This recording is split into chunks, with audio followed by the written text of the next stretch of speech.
और ये क्या है प्यारे बच्चों, जनरल टेम्परेचर। ये क्या है, general temperature.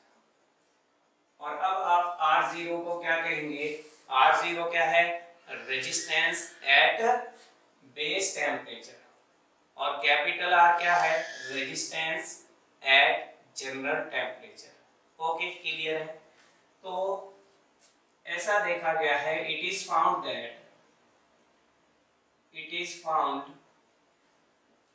That change in resistance of a wire के रेजिस्टेंस में जो चेंज हो रहा है वो डायरेक्टली प्रोपोर्शनल होता है initial resistance means resistance of the wire eight base temperature and multiply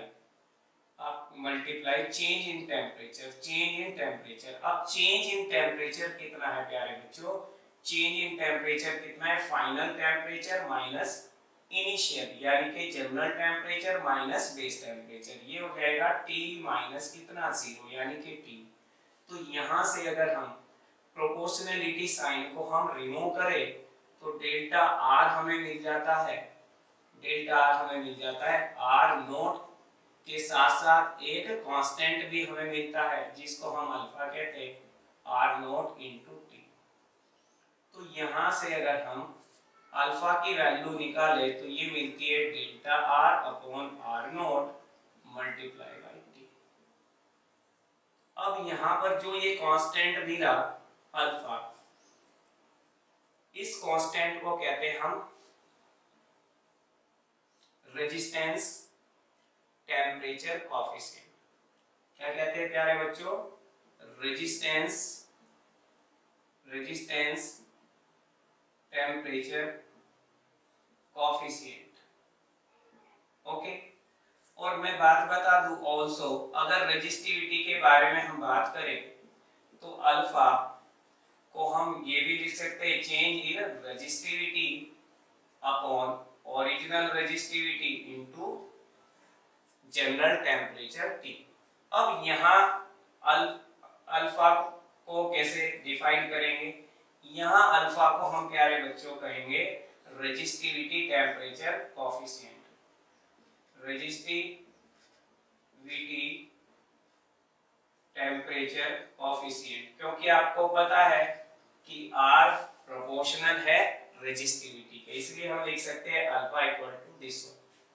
तो यहां से ये हम और इसको अगर लिखे, चेंज का मींस क्या होता है, final R minus R naught upon R note into T। तो यहां से आप डेफिनेशन भी बना सकते हैं और इसकी यूनिट निकाल सकते हैं पर डिग्री सेल्सियस। अल्फा की यूनिट क्या होगी, पर डिग्री सेल्सियस, क्योंकि ऊपर ओम नीचे ओम, ओम से ओम कैंसिल, टेम्परेचर की यूनिट पर डिग्री सेल्सियस मिल जाएगी। तो अगर डेफिनेशन हम बनाएं अल्फा की तो हम T को 1 डिग्री सेल्सियस लेट कर लें। तो अगर T 1 डिग्री सेल्सियस है तो हम कहेंगे fractional change, delta R upon R not को क्या कहेंगे, fractional change in resistance of a wire. ठीक है ना, fractional change in resistance of a wire को ही हम क्या कहेंगे, रेजिस्टिविटी। लेकिन कब प्यारे बच्चों, when 1 degree Celsius temperature is increase of a conductor. तो इजीली आप लिखना चाहे तो लिख सकते हैं alpha is defined as the fractional change in resistance of a conductor if its temperature is increased by 1 degree Celsius. Clear, तो ये यूनिट हो जाती है। अब प्यारे बच्चों, ये जो अल्फा है मटेरियल का, ये अलग अलग मटेरियल के लिए इस अल्फा की वैल्यू अलग अलग होती है। तो ध्यान रखिए, बहुत इंपॉर्टेंट क्वेश्चन आता है। आपका जो अल्फा होता है वो पॉजिटिव होता है फॉर मेटल्स, तो जितने भी मेटल्स है उनके लिए पॉजिटिव। इट मींस क्या हुआ, इट मींस ये हुआ कि रेजिस्टेंस टेम्परेचर के डायरेक्टली प्रोपोर्शनल है।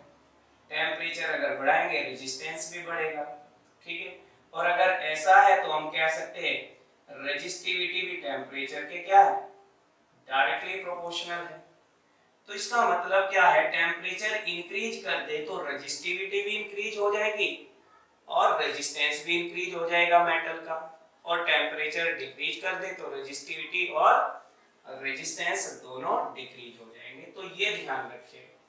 और मैं नॉलेज के लिए बता दूं, रेजिस्टेंस का जो रेसिप्रोकल होता है, तो रेजिस्टेंस के रेसिप्रोकल को प्यारे बच्चे कहते हैं कंडक्टेंस। क्या कहते हैं? कंडक्टेंस। और रेजिस्टिविटी का जो रेसिप्रोकल होता है उसको कहते हैं हम कंडक्टिविटी। अब अल्फा निगेटिव, निगेटिव अल्फा, ये निगेटिव जो अल्फा होता है प्यारे बच्चों वो फॉर सेमीकंडक्टर के लिए, सेमीकंडक्टर, सेकंड इंसुलेटर, इंसुलेटर और थर्ड इलेक्ट्रोलाइट।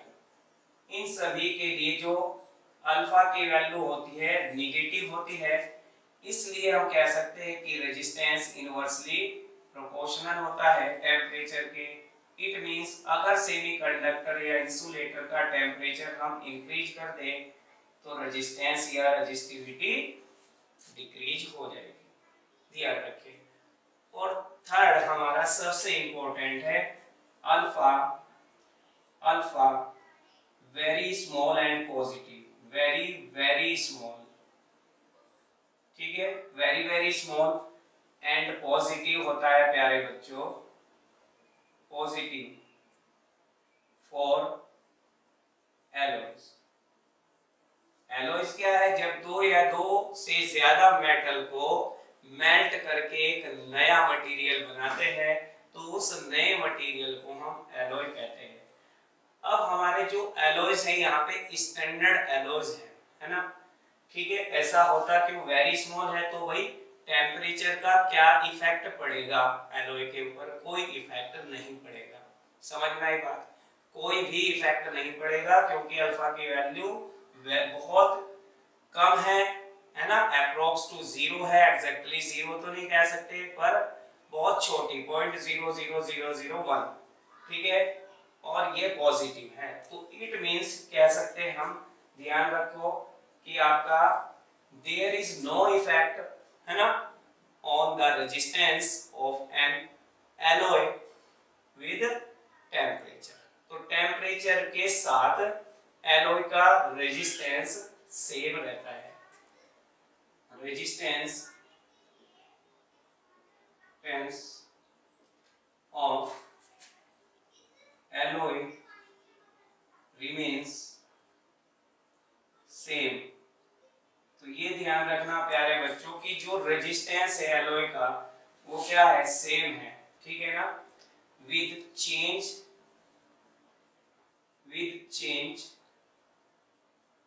In temperature. अगर टेम्परेचर में चेंज करे, टेम्परेचर को इंक्रीज कर दे या डिक्रीज कर दे तो रेजिस्टेंस और रेजिस्टिविटी पर कोई इफेक्ट नहीं पड़ेगा। तो रेजिस्टिविटी ऑफ किसकी बोलो? Resistivity of alloy remains same with increase और डिक्रीज द टेम्परेचर। इसीलिए जो रेजिस्टेंस कॉइल होती है वो एलॉय की बनाई जाती है।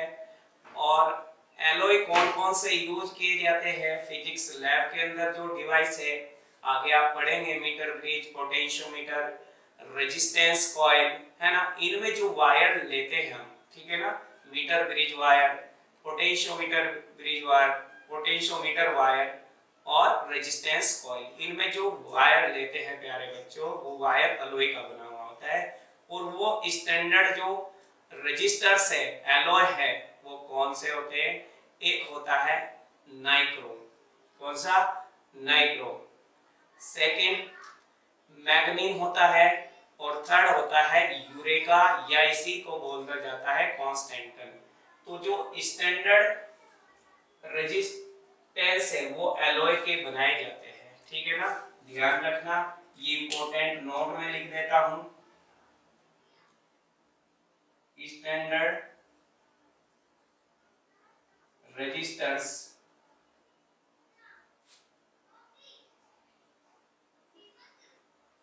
are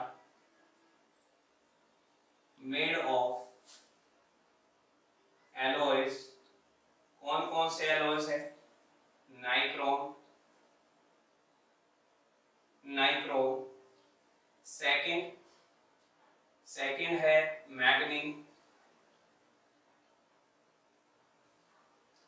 मैग्नीन, और थर्ड एलॉय है प्यारे बच्चों यूरेका, थर्ड एलॉय है यूरेका, है ना।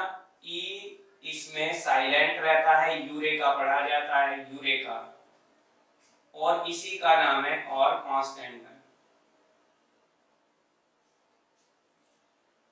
Constantan.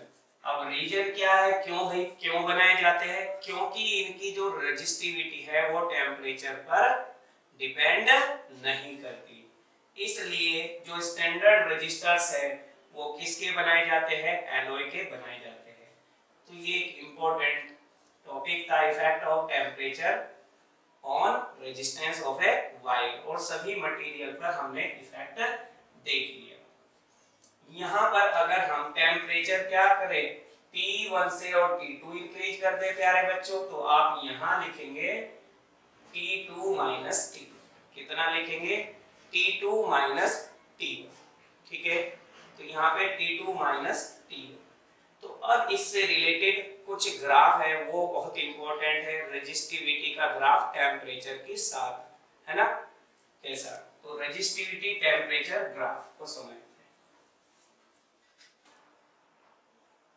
Different type of graphs for resistivity and temperature graphs। प्यारे बच्चों सबसे पहले हम देखेंगे रोटी graph for metals at low temperature, low temperature पर। अब देखो जनरली हमें पता है कि जो मेटल है अगर उसका टेम्परेचर हम इंक्रीज कर दें तो रेजिस्टिविटी भी इंक्रीज हो जाती है, तो जो ग्राफ हमें मिलेगा वो हमें स्ट्रेट लाइन मिलेगा। लेकिन अगर लो टेम्परेचर है तो ग्राफ का बिहेवियर डिफरेंट होता है, स्ट्रेट लाइन हमें नहीं मिलता, ठीक है।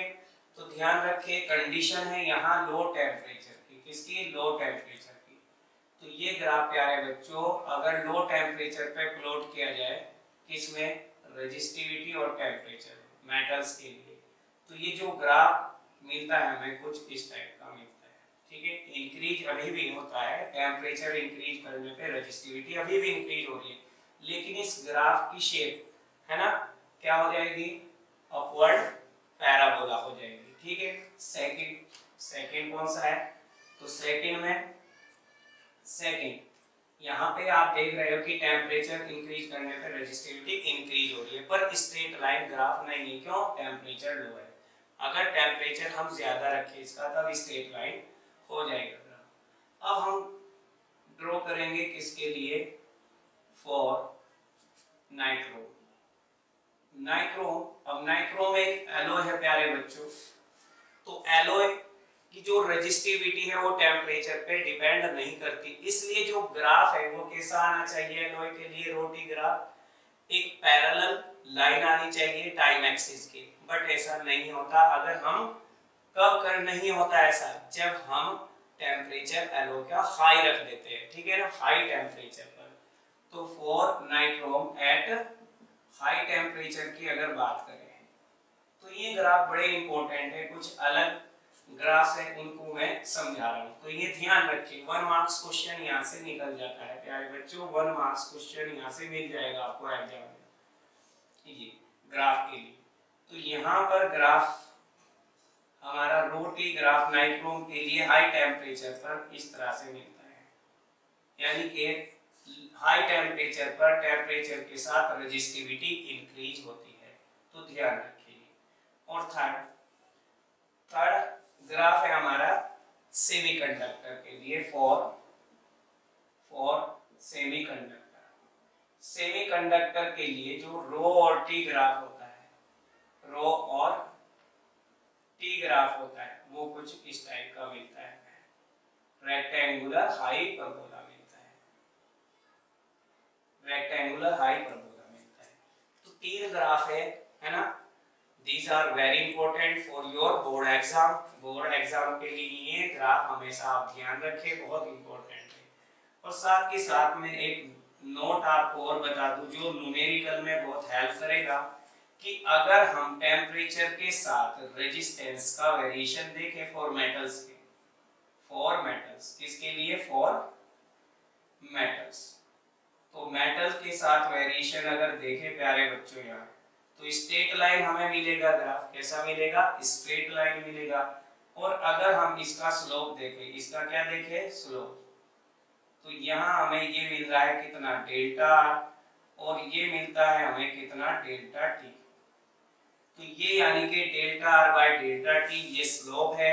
और स्लोप इस लाइन का कहीं भी दो पॉइंट के बीच में निकाल लो, इस लाइन पे दो पॉइंट लेके, वो हमेशा कांस्टेंट रहेगा। तो variation of resistance with variation of temperature हमेशा क्या रहेगा, स्लोप के इक्वल होगा, tan थीटा के इक्वल होगा, और ये हमेशा कांस्टेंट रहेगा। अब इसका मीनिंग क्या है, डेल्टा आर अपॉन कितना, डेल्टा टी, कांस्टेंट का मीनिंग क्या है प्यारे बच्चों, यहाँ पर बहुत ही, अगर हम एक वायर के लिए डिफरेंट टेम्परेचर कर दिया जाए और रेजिस्टेंस का इफेक्ट देखें, यानी कि